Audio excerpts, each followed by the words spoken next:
J'ai suivi mon frère et il n'a aucun passé de comprendre que quelqu'un qui prétend être professionnel et aux autres, c'est un secret professionnel peut liban.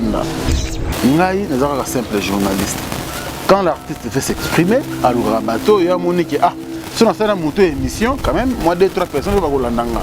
Et puis, on peut pas vous en mesure. Il y a retour dans la question, il y a bien. Pour Tokenda, première fois, il s'est dit qu'il y a émission raté, bon, il faut faire le biche, non, le balai, l'autre, on va vendredi. Bisso tout au bas, qui est non, ah bon, vite en haut dessus, ah ouais, certainement, on le balai de sauter. Et les restes là, moi je mettais, parce que je ne peux pas dire tout à la télé. Tout n'est pas dire à la télévision, il y a qu'un professionnel. Moi j'ai fait l'émission avec Kofi. Hein. Et puis, à un moment donné, Daily, respectons nos artistes. Si on parle d'Internet, ils ont battu, ou ils ça la raté, tu vas nous conseiller. Ah non, il nous a injurié, 4 pouvoirs à Moka, non, quelque part, soyons un peu corrects. Tout ça, comme on va artiste, on a besoin de l'engagement. Kofi, on a besoin de l'engagement. Kofi a bandé musique, on a besoin de botamité. Avant que ça va succès, moi je n'étais pas encore né. Et aujourd'hui, j'échange avec lui. C'est pas de la monnaie de l'homme. Pas comme il y a WhatsApp, on a pas répondre. On a pas répondre. À masse, on a sauté. À un moment donné, d'abord, tout ça a un bateau. Et tu es à côté de profession. Est-ce que réellement, mon toit ça va liste na mon fléri. Mon toit décide que Kofi ça na émission ko ça na yete. Est-ce que Franck Stemai? Faux et archi faux. Au moment mon toit peut pas contacter de manière individuelle. OK? Si ko so kinati bon ba rebengi li sous bateau. Et que yo ba rebengi yote. Mais ça là quand même na moi comprendre pourquoi ba bengi ngate. Mitala nous bien est-ce que pourquoi ba ngate? Si tu as mon corps Afrique Info avec Franck Stemai qui andankala twende bato moni biso na émission na biso ngana Vincent to c'est l'émission na Kofi et comme acharnement et comme ba injure et comme boy na lobaki etalingate Sam azara na ba retenu vu ce qui est vrai la passe cause on va vivre 10 000 vues c'est facilité attendez là on va parler net sur la nation WhatsApp mon frère ah bino mati pour ndeni non ah mais faut la créer là on va vu on va faire compte ça va vu il faut na compte la vidéo pour que ça fout à la fin du mois ah bon la vidéo on a ça là quand même ils arrêtent dans moi sens c'est pas dire que bisalé la caca je parle de les sites je parle de la personne de l'individu du début jusqu'à la fin quel était le message précis au moins des fois ils s'acharnent au Philomide, tantôt ils s'acharnent à Franck Stemai, voilà un moment donné à Vincent, tout ça li ni parce que mon frère est à Kuna. Après ben a Vincent, Daily on mataye Kuna. Alain l'intelligent, l'excellent, amataye Kuna. Masana mon en Afrique, Thierry Mombaya, amataki. Il y a eu des gens qui ont monté encore. Bon, maintenant quand Sam, est-ce que mon frère est une barrière ou ba job la so na car, ba tombo la car de kit. C'est pour une moto ou les canaux sans problème. Bana King, Bana Dar es Salaam, Bana Poto, Bana Mokil Mobimba. Si tu as fait mon corps, Afrique Info avec Franck Stemai qui andankala twende. X-Bass Marandura Franck Stemai.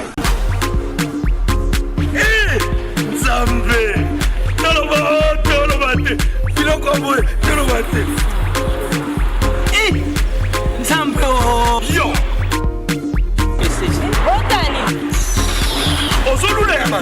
Il y a eu pas de comme bon. Na pomade awatoza. Na pomade awatoza. Mais moi c'est la vie okuma. On ligne osoma pomade naturelle awatoza en ligne www.awatozaarkem.com www.awatozaboutique.com soit appelé au numéro 00 33 75 11 10 975. Bonne adresse, Yakosomba Pomade Awatoza, 70 rue Marcadet, 18e arrondissement, métro Marcadet, ligne 4. Pomade Awatoza, et Salamina Banambokaba Congolais, Nabanzete Mboka Congo. Boke Banabourat. pour la akovimisa bamole mipende nsima mpe tolo somba gamme ya pomade awa toza mase yango na baparti oyo olingi evimba nsima ya 3 mois osu résultat Sali na pomade awa toza mase yango epakomi nango kibokoni na pomade awa toza. Avoir la bonne humeur, c'est recommandé pour nous tous. Question de nous rajeunir à chaque jour. Bonjour à vous, fidèles téléspectateurs d'Afrique Info. Bienvenue à ces nouveaux numéros. Vraiment, nous sommes là juste pour vous informer. Vous informer, c'est notre devoir de tous les jours, de chaque jour. Je suis sur ce plateau avec celui qu'on appelle Franck Stemay, l'un des chroniqueurs et puis le patron d'Afrique Info, avec qui nous allons parler. On va traiter plusieurs sujets. À qui je dis déjà bonjour Franck Stemay. Daily Louise, merci. Gouf, bonjour. Bonjour également à tous ceux qui nous suivent à travers le monde. Je suis très honoré d'ailleurs d'être sur ce plateau. Ça va bien. Le plaisir est pour nous vraiment. Santé, ça va? Non, Dieu fait grâce, ça va. Apparemment, on a du bal à paix du cœur, vraiment. Oui, je peux dire ainsi, hein, donc ça va. Ça va. Franck Stemay, les lots qui vraiment te poussent un peu mieux parce que tu es qui les banda, mais tant que banda peut anda kutobita, tu pousses un peu toi balikamba ngozani. Pour Franck Stemay, on a ébi aza hypocrite, mais comme les lots comme hypocrite, comme Koko sabaninga o ya yo vraiment bozarana bango. Babengi bino et pas mon pao, bokei ensemble boyo kani to kokende lisusu te pour bafandisi biso et tout. Mais à ma grande surprise, l'obito mon a babengi lisusu équipe Afrique Info kaka. Franck Stemay bakei. Pourquoi c'est là? Bozana baninga boyo kani likambutin. Apparemment tu fais partie des traîtres. Ouais. Bon, déjà des qualifications, hypocrite, traître et consorts. Je commencerai par être hypocrite parce que aux hommes de Bosuto Lobango, dans mon même commentaire, Franck Stemay hypocrite, hypocrite, tu es la positionner tes comme ça nani, hypocrite. Non, un bon journaliste face à l'hypocrite. Pourquoi vous êtes hypocrite? Parce que même arbitre en terrain. Il faut peine équipe à Komisaka. Maintenant, comme la profession, il faut ça l'assemblant. Ils ont l'équipe où il y a Komisaka, ils ont bêta, donc il doit jouer son rôle comme étant arbitre, tant que maître à terrain. Donc il faut sanctionner s'il faut, sur les faux, et puis voilà. Donc déjà de ce côté-là, on a vu que c'est une longue bateau belé. Parce que mingi zale peka diabolisation, hein, diabolisation, les gens. Mais nakata, on m'a bêté que Ozana baninga to boité, un bon journaliste est fois à l'hypocrite, mais pas quand même envers ses amis. Oh ezak, bosali soi-disant réunion, boyokani. Tokosala eloko boye lisusuté et pas kofi olomide tokoya lisusuté. D'accord. Je vais en arriver. Je vais en arriver. Je commence d'abord par répondre au bateau Nyos. Par exemple, dans le bateau, moi des fois, moi les émissions boye, au moins bateau va commencer. Les 10 premiers commentaires et vous allez il y a des journalistes, il y a internet. Bon bah il y a vite fait. Au moins émission te poster qu'à 6 koyo. Mais l'émission à 30 minutes. Donc, moins de 2 minutes, il y a une belle émission. Ou bien, vraiment, nous avons une émission. Donc, ça veut dire que moi, j'ai été diabolisé par beaucoup de gens. Pourquoi? Parce que je suis la fanatique. Étant journaliste, je suis dans la boîte, je suis libre, mais je sais aussi que à un moment donné, s'il faut, je dois être partout au même moment. Dans la fanatique, tu dois travailler quelque part. Je ne suis pas contre Bandego Bazarape na quand na bango ba komisaka. Ils sont contre bangote. Mais moi je parle ici de moi. Ngai ndenge na yebeli musala depuis na bandango ndenge ba maître nga blagisa ngai. Ndenge ba mentor nanga na mona ba salara musalango. Na yebika que non, il faut être neutre pour ocha tout à l'aise. On nous appelle des journalistes ou chroniqueurs de musique. Donc, mais c'est tout quand même, il faut la considérer ou la flatter dans mon sac de sala. Surtout maintenant tout ça il a son rôle par là. Et Y tu as toujours diminailler, que ça n'importe quoi sur eux. Je crois que vous allez important. Bon, je comprends que tu as posé cette question par rapport à frère Nanga.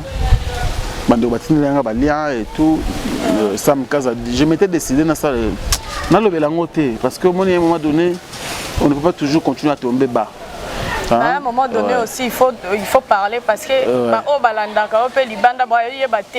que c'est ça ou c'est pas ça? Ben justement, parce que j'ai suivi mon frère et il n'a aucun pas de comprendre que quelqu'un qui prétend être professionnel et aujourd'hui c'est un secret professionnel peut libanda.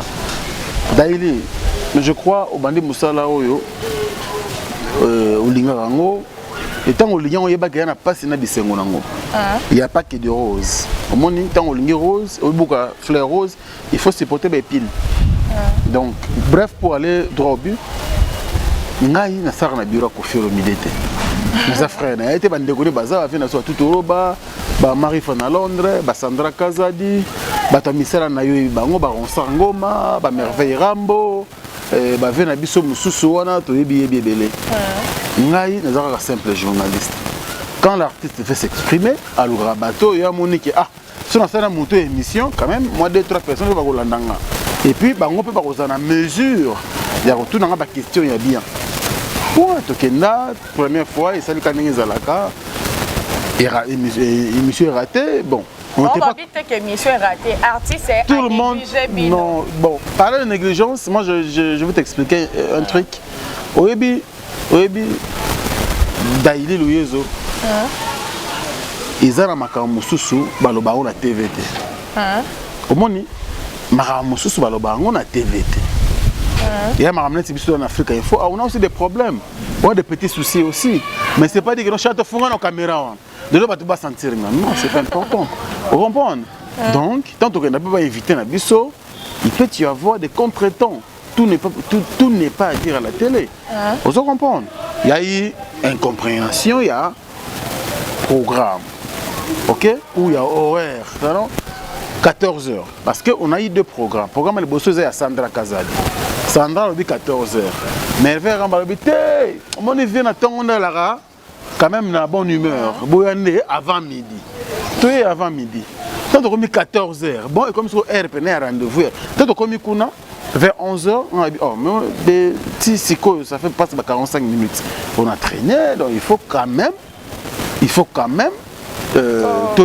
pourquoi non, mais viens saluer moi déplacement, mais c'est Sandra qui nous appela, que non, voilà, non, premier lit, Erna Ebsabino Yangwande, vers Oyambabino, et ça Erna Wanate, bon, Bisson Autolobiki, bon, d'accord, tout ça, déjà, on attend. On attend, on a ceux qui ont continué, mais moi je suis avec Merveille Rambo. Voilà, tout ce que on avait eu le temps de supporter et de dire que voilà, on attend 14h. 14h, ça dit que non, qu'on fait le biche, on a le tête, on a vendredi. Biso tout au bas, que non, ah bon, vite en autosuite, ah ouais, certainement, on a le sauté. Et les restes là, moi je mettais, parce que je ne vais pas dire tout à la télé. Tout n'est pas dire à la télévision en tant qu'un professionnel. Tout n'est pas dire à la télévision en tant que professionnel. Voilà. Mais tu ne trouves pas que, vu que yo, na Moussala na yo, tant qu'on est professionnel, il faut toujours regarder quel comme pourquoi alors ceux qui boquent si ensemble. Donc déjà il faut rectifier côté one. Donc on est ensemble. Qui vous a dit que tu es ensemble? Il y avait du monde. On a mon aki quand on a couti, na couta kaka master na ngai frère na ngai Vincent Chilouze. Et avec qui to bengana ki ya ndeni. Ah. Professeur ndeni, te tomata. À 14 tomata ka siko tomati. On a commis, moi je suis déjà. Tout le temps, on a vu sur Merveille Rambo, on a échangé et tout. Et après, tout le monde il peut casa de Yawana, Basser Moussou pour ne pas citer leur nom ici, autorisé à te. Baïkoya, n'a habité Nana Bengaki Bango. De toute façon, on a eu le col là, invite. Attendez, tout ça, journaliste d'Aïli. Tant que vous n'avez pas Kofi, c'est pas dit que Yomoko. Omibengi, ok, Obengi pena batu mususu baya. Donc attendez, soyons quand même corrects. Vous comprenez? Donc déjà tu connais que nous sommes à mon côté déjà de 1. Et puis nous avons yeba quitté tous à la Moulongo Sombo. Nous avons yeba quitté. Ok, beaucoup tani bidonyo sur la montre. Bango soki na etsuki yena ngabenga ki. Bon, na yebi na ngate. Mais le problème est que et l'artiste aussi n'est pas un artiste. Adam ninga na bisote. Voilà donc. C'est ça le problème. Parce que les gens veulent qu'il y ait un mais c'est ça le problème. Yo tant ozana baninga bon bomonique boyo kanyelo comment loko esimbité. Apparemment boloba ki marambo ebele. Tolobaki écoutez. Non. On a tous dit merveille. Moi, ça qui est merveille. Merveille, attendez quand même, et ça les bien. Il y a boya, tout ça la réunion c'est quoi? Non, je n'ai pas dit ça. Parce qu'on a été à propos baninga pe bazobi misa pour et pour dire que baby sa image non vis-à-vis ya ba artiste. Faux bateau batali. Attends, quel artiste? Ouais, Mimique, pour ça qui ne soit pas confié au milieu, il nous a négligé patati patata. Non, presque bateau, c'est pas important de citer leur nom. Bateau, on a beaucoup de talent. Mais au balobi, on a salaire, regarde. Qu'est-ce que moi j'ai à voir dans tout ça? Non, par rapport à l'image, non, parce que l'artiste n'est pas gros fan. Ah, donc la belle émission, ils ont dit ceci, c'est là, ils ne pas obéir à l'image. Moi, je fais l'émission avec Kofi. Hein. Et puis, à un moment donné, Daily, respectons nos artistes. Si quand on parle d'Internet, ils ont battu, ils ont ça la raté, tu vas nous aussi les gars. Ah non, il nous a injurié. 4 pouvoir à Moka. Non, quelque part, soyons un peu corrects. Attendez. Daily, on a un rendez-vous na yo. Et ça dit que Esimbité. Ah, Limbisanga. En tout cas, on a une mission awa, mais tout ça lango tel jour. Est-ce que yo ko murmurer? Où sont murmurer? Il faut le faire devant la caméra. Non, ah voilà, bon. Pas forcément. Voilà, dès que le bon en français, le bon guito. Pas forcément.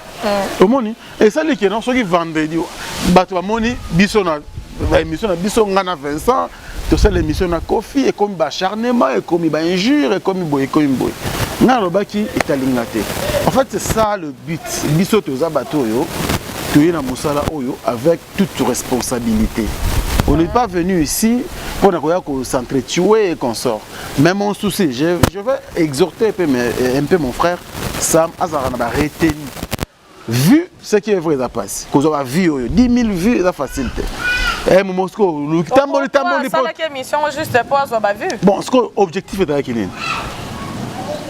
Voilà, mais non, c'est à lui qu'on doit poser cette question. Ben voilà, moi je regardais. En t'écoutant parler, c'est comme si à Sam, à Salak émission, on a juste Azoba vu Bélé. Apparemment, l'émission, moi je suivi l'émission du début jusqu'à la fin.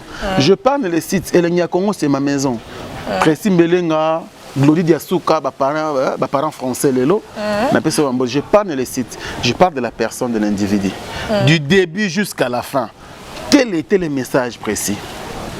Au moins, des fois, ils s'acharnent à Kofi Olomide, tantôt ils s'acharnent à Franck Stemay, voilà, à un moment donné à Vincent, tout ça, Nini.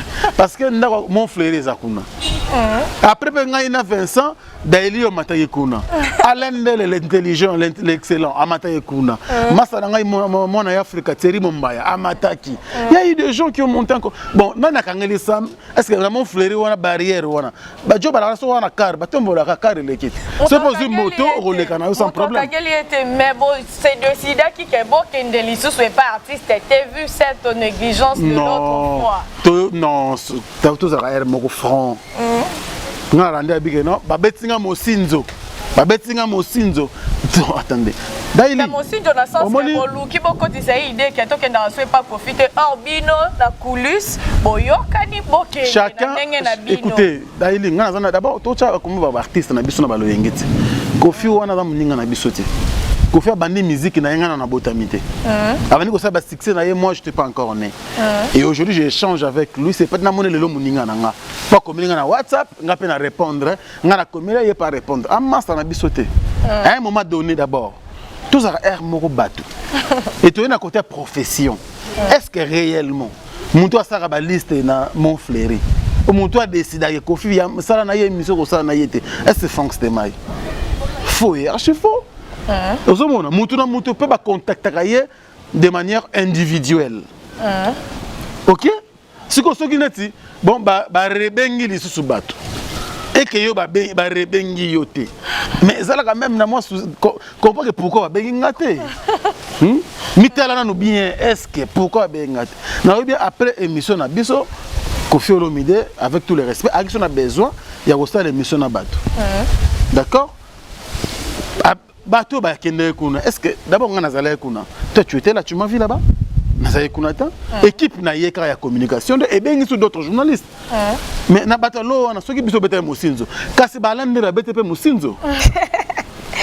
Donc à un moment donné tous ala ma moi mayele. Ozomona biso moka to le la ka ah bato afinga biso internet, bata TV ba minimiser biso, ba sous-estimer biso, ba artiste et que ba ki ma balinga ko pesa interviewé. C'est à cause de ce genre de comportement. Un peu de retenue ce qui est camboyalais. Un peu de... Attendez, là, on va aller sur WhatsApp. Mon frère, bien m'a dit non. Ah, mais il faut créer là, on a vu. Il faut une vidéo pour traiter à la fin du mois. Ah bon? La vidéo, on a ça là, quand même, ils arrêtent dans moi sens. C'est pas dit que bisalé la caca. Et puis, l'objet de besoin de battre. Donc pourquoi pour là parce que déjà tu peux t'acharner un artiste. Donc Azaki n'a manque à faire à Bibona ça. Je peux dire ça Daily parce que bon au finish qu'est-ce qu'il a gagné? Seulement que non les regrets. Moi je peux regretter, Vincent peut regretter et surtout Kofi Olomide parce que l'obisou mukolo yali. On a besoin d'aller. Tu comprends? Pour au tigi micro té. On a besoin ah na embarrassou ba grand parce que boulot na biso oh Daily faut na biso clair. Tant que tu grand, tu n'es pas encore arrivé. Souci un journaliste ni à atteindre, pas les sommets, mais à évoluer quand même dans le Moussala d'Aoussala. C'est quoi une singaï? Émission de besoin de Quadra Koraman et en 2015. Vous comprenez? Donc, Tilelo, quand même, un comportement bien et l'artiste te considère. C'est pas des ngaï dans danger, non? Après, nous, le TV depuis quand? Mais tant que yo oye ba yambiote et au lequel la télévision on dit qu'on finga musicien on dit qu'on sala avec le belé moi je pense c'est pas bien je n'ai rien contre lui n'anga entre le marambo pété ba tapexer ba ngai mais le par respect le ko tuninga je dis quand même répondre Sam c'est mon frère ngana yebi na so na moni ana coin bandalungu awa alors puis ngambote au moni que ce que marambalo ba na sa caméra son a fond le caméra yaya ko chano ngambote te tous les caméras fungwama c'est pas bien, c'est pas bien. À un moment donné, c'est pas bien. Soyons comme responsables. As un parent, moi de même, je suis un parent. Il faut tous la même bateau. C'est pas du tout. Même tout ça là, oh lobby qu'on rattrape biso. Vous comprenez? Et puis ça peut nous causer des ennuis plus tard. Donc tout ça là, il a été la caméra, yo lobby. Après bon, et si les nangopé Nintendo besoin là on a 2-3 jours besoin les qui hein vraiment après besoin on a besoin de tout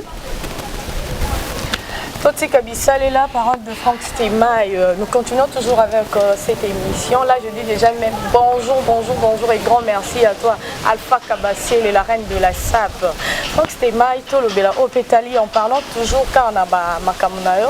Tolobela est telle émission dans OP Analyse. Les lots, partout, pour toi-même, est-ce que tu ne penses pas que cette émission, vu que YOP, ça rappelle position, sous les lots, comment un journaliste a comme en même temps du porte-parole, attaché de presse, il y a tel artiste, ceux qui ont moni wana musu soit saleli wana et comme problème. Yo écrit là comme un problème tu vu que ça neutre on a une émission na yo analyse wana par rapport à musicien na biso. Non, d'ailleurs écoute ça là bien parce que je peux te montrer mon WhatsApp. Ba grand nyonso ba sala succès na musique mbongo na biso. Tu échanges à tranquillement, calmement, sans problème. Et même Star, on a vu sur la diaspora, on va avoir poto, on parle avec tout le monde. On a une émission d'analyse, une très belle émission. Donc c'est une émission, c'est un programme où les musiciens à l'aise parce que biso ils allaient critiquer œuvre. Ceux qui peuvent critiquer, d'accord. Ceux qui peuvent féliciter, te féliciter. Parce qu'il faut que ça élément donc pièce tournante, émission d'analyse, ils allaient c'est un artiste, mais comme un excellent analyste comme pas possible. Donc voilà, c'est une touche qu'on a rajoutée et je pense que le Lopin va citer monsieur comme il y a un artiste là-bas. Vous ne pouvez pas dire que le Congolais vraiment, le Congolais, Congolais, vérité peut-être les incapacités. On a faux. Pourquoi? Parce que vérité, c'est la vérité d'Aïli. Olinga, c'est vérité, la vérité. Tout le monde a peut-être l'émission critiquée, peut-être Eloko Boyebimi, ou soit te féliciter les autres peut-être contre artistes au monde appelle au début c'était difficile. Mais c'est bien comprendre que démarche n'a pas sauté. Mais maintenant ils ont compris que quand même c'est bien. Sur la mission œuvre nanga, il faut na benga bande ko analyse, ba yo kanano. Et puis pas apporter critique, n'a pas apporter bien sûr mettre point de vue na bango. Voilà donc et comment appelle fierté pour un artiste, leur émission et comment appelle toujours un coup de fil belé hein. Tout le monde a une analyse. Tout le monde a une émission d'analyse. Bon ça la ngombe bon Afrique du Sud. En tout cas monsieur belé surtout au dans la diaspora, même au bazana makambulelo. Donc en tout cas tout le monde tous en bon terme.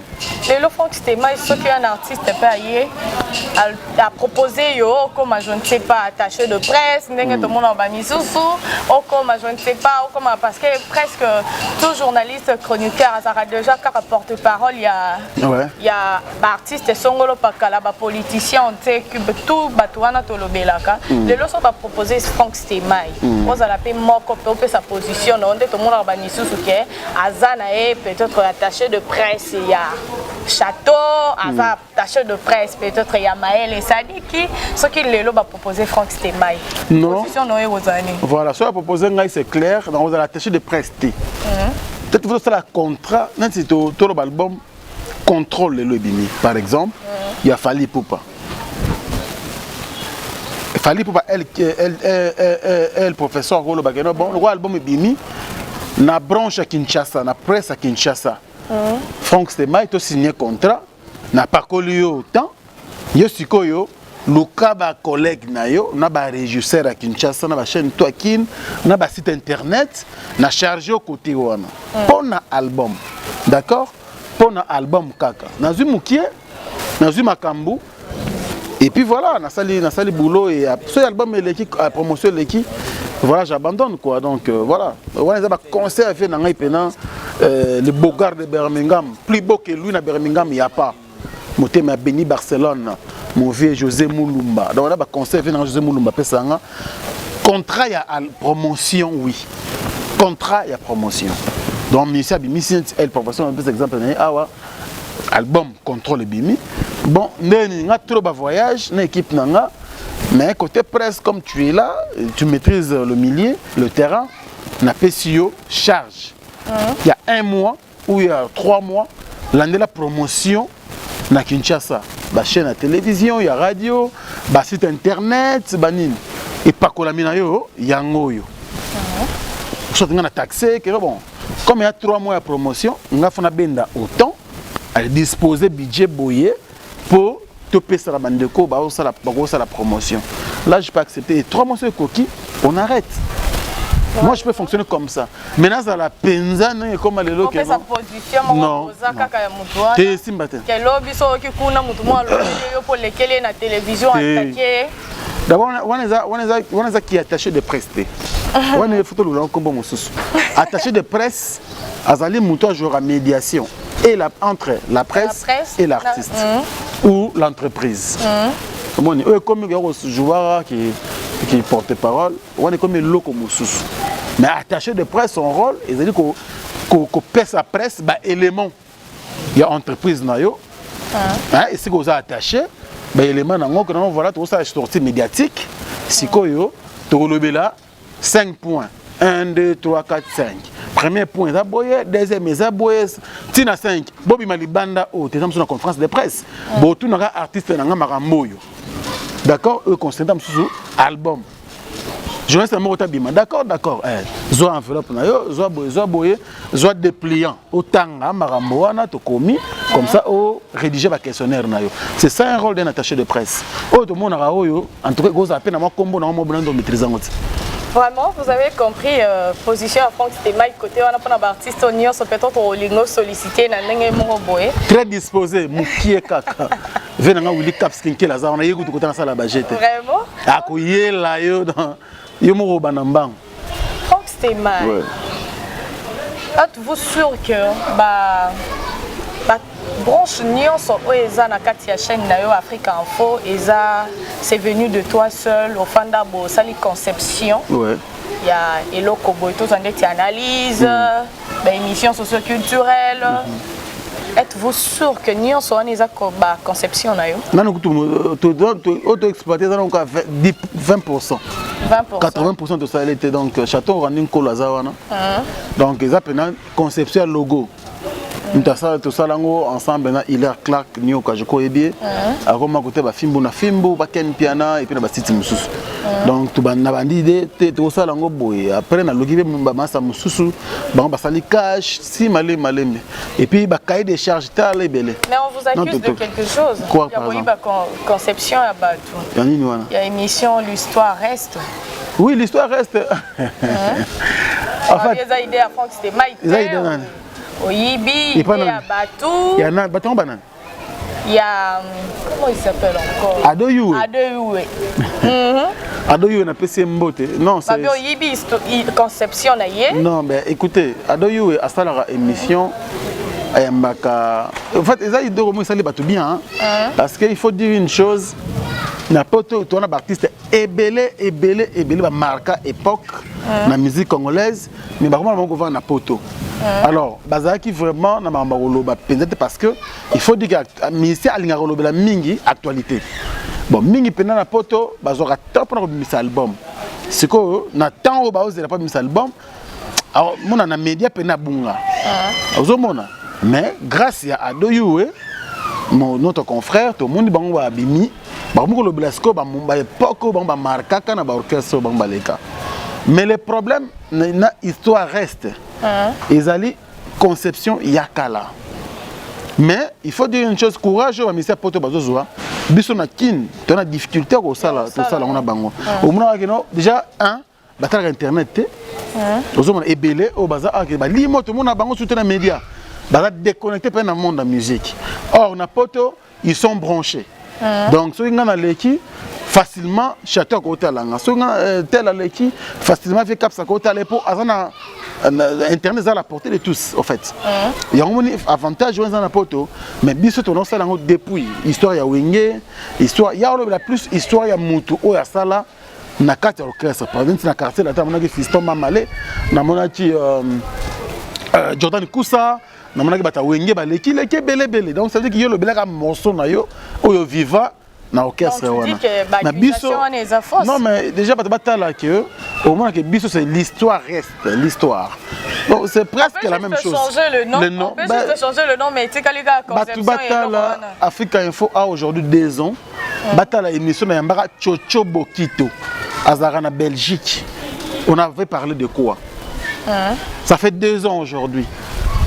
Bataille les en Afrique Info. Vous comprenez? Donc, ils ont mais on a des difficultés des fois. Si tout le monde est moutou, les solos, il y a Marambo Kala. Voilà, ils ont un concept. Et puis, ces années-là, il y a Thierry on antenne. Pour les mots qui sont là, on a donc ça veut dire qu'il y a paix à son âme. Ils ont un bloc où ils sont Kala. Donc, on est bon. On a une polémique, mais moi, je suis une polémique, frère Nangadoyou était. Très bien, tous Hollanda et ça nous fait énormément de bien. Pour Nangaï, si on a bien pas Doyou, bah copier le logo ya malamu. Hein? Voilà ce qu'on a battu à l'aise. Bah copier le logo ya malamu. Si on a copié pas avoir copié quelque chose de bien. Voilà. Donc pour Nangaï, j'applaudis à Doyou. Si on a yébi on a kin. Et ma bête, ils ont la continuité bien sûr à Moussala ya presse. Donc pour Nangaï, je suis très à l'aise. Balo bana yibi. Balo bagena zui on a sali boy.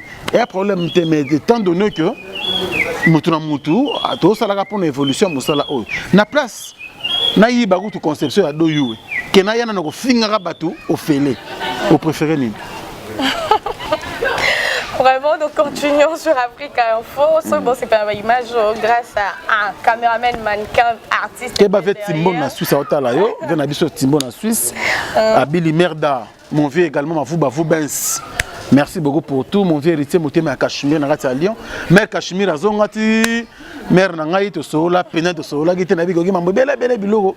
Ils ont comme Moutou, quand il y a un conteneur, mais nabi, et aussi Mbatoro Bongissa. Et merci également à grand prêtre Zotamundele, Nanenga qui ça c'est biso bien balamoko.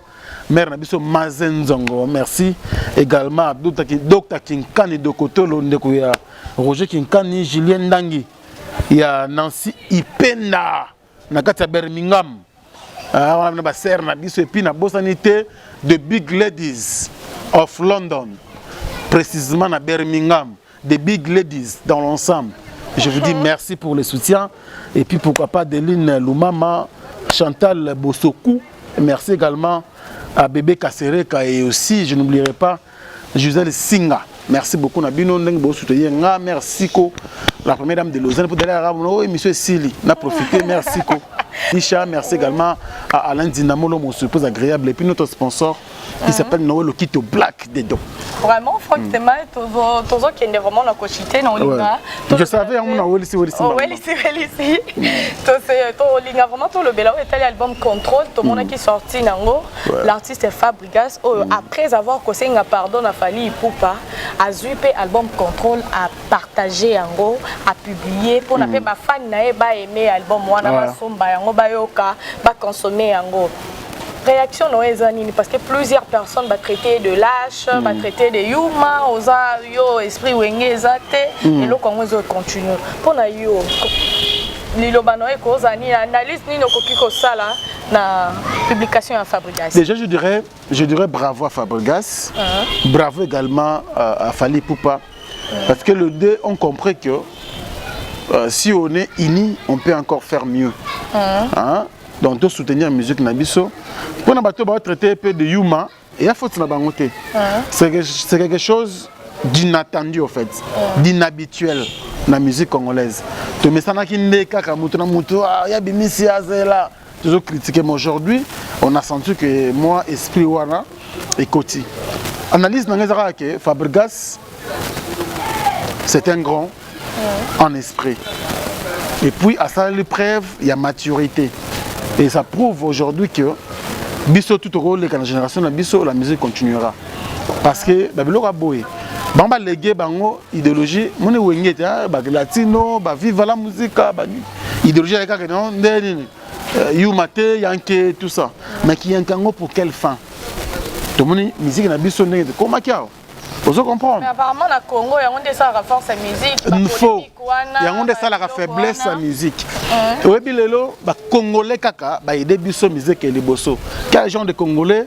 Maître Gims, ba Prince Daj, ba Naza, ba K-Black, ba Youssoufa et consorts. Ce sont des Congolais, mais oh ba colina culture mususu. Et grâce à eux, tu comprends que que ba tourner au rêve. Et aujourd'hui, merci beaucoup parce que bah mission Nabiso bah leader Nabiso actuel baza plus Europe qui ça et bah ce qui se passe là-bas au monde je donne un exemple. Dadju a annoncé date Karobeta na Olympia de Paris. Tant on a annoncé on a internet a publié 7 minutes après bah billet est signé. 7 minutes après. Et dernièrement il y a une semaine là, Naza a un concert quand à Paris, au monde tous ses amis là bayaki. Naza concert à Naza mais au monde Dajuna Kati, au monde voilà. Et ça biloko oyo il faut nabi ana début tout à l'heure que photocopier ya malamu. Et bazana sang ya Congo bien que bazana représenter France mais makila na ndoto na bango qui congolais dans la Kati. Bon, et là les gens Fabrigas a copié moi comportement. Nous avons parce que copier ya malamu. Donc pour nga bravo Fabrigas, oh babiga yuma premier na ngote mais hier aza ko avancer. Ozomona avant hier kaka balier ici comme on papa na ranson. Quelque chose qu'avant était difficile que Michel Longwa avant la place mona Sankara okozoya yo mafinga olemba. Mais ma femme dans un restaurant, le roi de la forêt, Sankara, Fabrigas et ses enfants, on a bandé comme Moussou, basoli ensemble. Imagine ça le tour du monde. C'est ça, mon collègue a mis ça album. Vous comprenez que elle est fanatique de Fali Poupa, elle est fanatique de la musique à Maison Mère, n'a pas fanatique de son album, qui gagne. C'est l'artiste. Le raton, tu vas répondre. Vous comprenez? Donc, tout ce qui est bêtise, tout ce qui est bêtise, tout aider la mission, qui aider l'avant. ceux qui bossent à la bonne, je crois que vous allez bien. Imagine-toi ce que le défendre cas dans le mois de décembre, nous avons mis à featuring Falina Fabregas. C'est-à-dire qu'Afrique est Panzani 4 parties. Vous comprenez ça, bien. Vraiment, on est là qui va propos à Franck Stémaï, on est à opinion, ça n'engage que lui. Pas question vraiment de contredire hier, nous avons une opinion, nous avons une locoya zomona. Franck Stémaï, tu as continué juste une dernière question pour aussi ça. Ah, Jimelko et Kenda wapi? Ah, Jimelko ezali. Tous les élections. Tous les élections les cas. Ah ouais, ils ont une stratégie. Moi, le Yengé me côté comment il quitte Mouké? Le Yengé me côté la journaliste. Le coup est quitté Boye. Tous les élections les cas après Bissot-Roya pour relancer encore l'activité à Jimelko. Mais on a cessé de travailler. De travailler pour obtenir encore beaucoup plus. Et là, quand on bien sûr, parce que déjà de Biboye, non, de Biboye, déjà, le problème, c'est que Biboye doit faire entendre notre voix. Il y a quelque chose déjà où ils ont régné les journalistes. Alors, Biboye, quand ils ont moi sorti Moroboye, après tout le mois. Mon stratégie est en parce qu'il faut dire qu'il y a un statut. Et puis l'autorisation, il y avait encore beaucoup à faire. C'est-à-dire qu'on a une carte de membre, il faut affilier à Jimelko, à GED, à UNPC, à Baboye. C'est un grand travail. Alors jusque-là, tout ça, on a noté, tu vois qu'il y a des gens depuis que l'on créé ce niveau de l'État. Donc nous travaillons tout doucement. Dans l'administration, tant que Bimasco n'a pas carte de maman, il est au fiche dans l'adhésion. Nous avons une carte. Donc, c'est pas bien. Le que tu as un match à football, après tu mets Masanga, le béoku baninga babundi, non, c'est pas bien. Et puis, Boyo Kanipeza, voilà, il fallait. Journaliste, voilà. Or, la vision était que. Non, déjà, c'est une bonne chose. Kosangana. Objectif avec Kosangana. Et puis redonner une bonne image il y a journalistes en ligne. C'est ça le but et l'objectif de la Jimelko.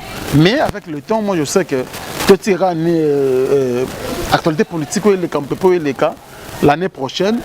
Donc, moi, il y a carte de membres, bureau. Voilà, on va s'organiser vraiment comme il se doit. Nous sommes arrivés à la fin, Franck Stémaï, j'aimerais que Loba Amo, Naba Onyon, peut-être ma bêtise, ça m'a équipé ma bakou, Nakoyoka, confrère Nayo à Lobaki. Mais ça n'a pas peut-être n'a pas polémique. On y a côté qui n'a pas Kwango, Amo, il y a fin et puis quelques dédicaces pour aussi dire ça. Non, mais on a pardon. Parce que nga na yebi c'est mon frère. Pardon et pas naïf. Bandeko batalaki lésé, bazaki touché na yelo quoi parce que s'il faut être responsable, s'il faut être conscient et franc, un responsable à retenir pour pas bon la télévision. Moi j'étais écœureux, j'étais vraiment touché à sa place. Que vous que non, mais moi la maille ça là bien bon. Voilà, c'était un peu de trop en fait. Donc, on a 5 pardon pour il y a les acquis dans Malobanae. Et puis pour l'artiste Kofi Olomide, entourage parce que il faut dire que même entourage, il y a Kofi Olomide, c'est pas là qui n'a pas propos. On est venu au Kofi Olomide, nous sommes journaliste. Bon, bref, on a côté la Kofi Awate, mais il faut que nous ayons des limites entre journaliste et artiste. Et ça l'ara bien, il y a un peu de respect. Il y a Moutou na Moutessika à Vandi. Et pour na autolobby, je crois que Batali, tu fais une moutouté, tu lobby qu'on fait, le bas qui est important. Voilà donc pour la Bambote, je crois qu'on a passé là tout Bambote. On a tangité, Balimbissa, mon vieux Gauthier mascotte, le boss idéal, na Kobo Sanete. Il y a Willy Mouchen, le code mondial. Il y a Willy Mouchen, merci pour tout. Et mon parrain, fiston, ça y est, ça y m'a fait à Goma. On a un fromage avec beaucoup de plaisir. Et puis mon vieux Willy Capskin qui est là, il y a Rojo Kinkani. Et puis voilà, donc Mandekotou, Château Rondin Kolo, Maël Sadiki. Et puis Gloria Olangi, n'a pas perdu au Congo. Le président Reagan depuis quelque part qui nous suit. Président Reagan. Et puis la PCLIP. Il est à Bois-Cacaote, président Reagan. La PCLIP, maman, était liée en Mbote. Voilà, donc il y a la baronne. Et puis voilà, Fatima Miguel, famille royale. On a battu le président Reagan, et puis Dadi Munzila, et voilà, le président Reagan. Vraiment merci, c'était un réel plaisir de recevoir sur ces plateaux Franck Stémaï. pense que boyoki zaki koloba maloba manase pour baloba ya kuku ebibi na poisa. Afrique Info, nous sommes là juste pour vous informer. Tozana te pour la polémique, tozana te pour la koloba biloba loba, mais juste pour vous informer. Là je dis déjà merci à toi Château Kolo, babi artiste mais caméraman. Je dis encore merci à toi Alpha Kabasel et la reine de la SAP, à toi mon frère Percy Koda Bible, Nora Balouz Ilaria, Nora Megan Dembo Gogan. Je vous dis à tous bye bye, on se retrouve très prochainement. Restaurant L'Orangerie. Les restaurants L'Orangerie vous offrent un cadre idéal, surtout un service de qualité. Poulet au makala, soukanelengi. Chaque samedi, buffet congolais à partir de 12h, accompagné de la musique douce du groupe Les Professionnels. Notez bien, les enfants de moins de 10 ans payent la moitié de la tarification. Notre adresse, boulevard du 30 juin, arrêt Vodacom, en diagonale de la banque BCDC à Kinshasa-Gombe. Bienvenue à tous et surtout bon appétit. Bana King, Bana Dar es Salaam, Bana Poto, Bana Mokil Mobimba, CTF Moko, Afrique Info avec Franck Stemai, Kiandankala, Twende.